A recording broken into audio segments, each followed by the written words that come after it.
ദൈവം നമ്മിൽ നിന്ന് മുഖം തിരിക്കാനുള്ള കാരണമെന്നാണ് ബൈബിളിൽ പറയുന്നത്. അതായത് നിന്റെ അകൃത്യങ്ങൾ നിന്നെയും ദൈവം തമ്മിൽ അകറ്റിയിരിക്കുന്നു എന്ന് പറയുന്നുണ്ട്. അപ്പം ഇനി നമുക്ക് അതാണ് ശരിക്കും എന്താ പറയുക, ഒരു ഉദാഹരണമായി ദൈവം പറയണത്. ഇനി നമുക്ക് അനുതാപത്തെക്കുറിച്ച് എന്തൊക്കെയാണ് ബൈബിളിൽ പറഞ്ഞേക്കണേന്നുള്ളത് പറഞ്ഞു തരാം.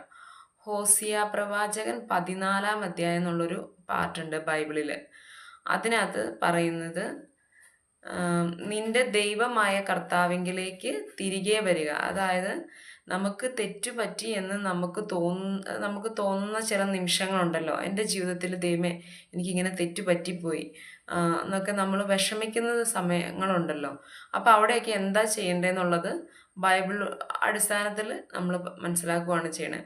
നിന്റെ ദൈവമായ കർത്താവിങ്കിലേക്ക് തിരികെ വരിക. എന്നിട്ട് ദൈവം എന്താ പറയുന്നത്? നിനക്ക് ഉത്തരമരുളുന്നതും നിന്നെ സംരക്ഷിക്കുന്നതും ഞാനാണ്. പിന്നെ പറയുന്നുണ്ട്, നമ്മുടെ അകൃത്യങ്ങൾ മൂലമാണ് നമ്മൾക്ക് കാലിടറി വീഴുന്നത്. നമ്മൾ കാലിടറി വീഴുന്നത് നമ്മളുടെ അകൃത്യങ്ങൾ മൂലമാണ്. അപ്പോൾ അതിനെന്താ ചെയ്യണ്ടേ? കുറ്റം ഏറ്റുപറഞ്ഞ് കർത്താവിങ്കിലേക്ക് തിരികെ വരിക. അതായത് പറ്റിപ്പോയി എന്ന് തോന്നുന്ന നിമിഷം നമ്മൾ അനുതാപത്തിൻ്റെ ഹൃദയത്തോടെ തെറ്റുകൾ ഏറ്റുപറഞ്ഞ് ദൈവത്തെങ്കിലേക്ക് തന്നെ തിരികെ വരാനാണ് ദൈവം ആവശ്യപ്പെടുന്നത്. അപ്പോൾ എന്താ നമ്മൾ അവിടെ പ്രാർത്ഥിക്കണ്ടേ? അകൃത്യങ്ങൾ അകറ്റണമേ, എന്നിലെ നന്മകൾ സ്വീകരിക്കണമേ എന്നാണ് നമ്മൾ പ്രാർത്ഥിക്കേണ്ടത്. അകൃത്യങ്ങൾ അകറ്റണമേ, നന്മയായത് സ്വീകരിച്ചാലും. അപ്പം എങ്ങനെയാണ് നമ്മൾ പ്രാർത്ഥിക്കേണ്ടത് ആ സമയത്ത്?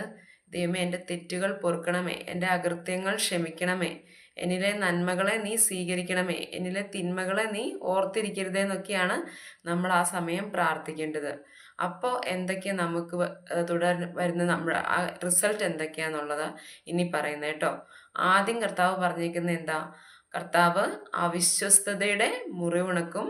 പിന്നെ എന്താ പറയണ? അവരുടെ മേൽ സ്നേഹം ചൊരിയും. പിന്നെ പറയുന്നുണ്ട്, അവരോടുള്ള എൻ്റെ കോപം അകന്നിരിക്കുന്നു. പിന്നെ വരുന്ന വചനങ്ങളിലെല്ലാം അവൻ്റെ ശാഖകൾ പടർന്ന് പന്തലിക്കും, പൂന്തോട്ടം പോലെ അവർ പുഷ്പിക്കും. കർത്താവിൻ്റെ വഴിയിലൂടെ നീതിമാന്മാർ ചരിക്കുന്നു, പാപികൾ കാലിടറി വീഴുന്നു. അപ്പം നമ്മൾ ദൈവത്തോട് നമ്മുടെ തെറ്റുകൾ ഏറ്റു പറയുമ്പോൾ പിന്നെ നമ്മൾ കാണുന്ന ഭാഗങ്ങളിലെല്ലാം ദൈവത്തിൻ്റെ കാരുണ്യമാണ് ദൈവം നമ്മളോട് പറയുന്നത്. അതായത് ശാഖകൾ പടർന്ന് പന്തലിക്കുക എന്ന് വെച്ചിട്ടുണ്ടെങ്കിൽ ഒരു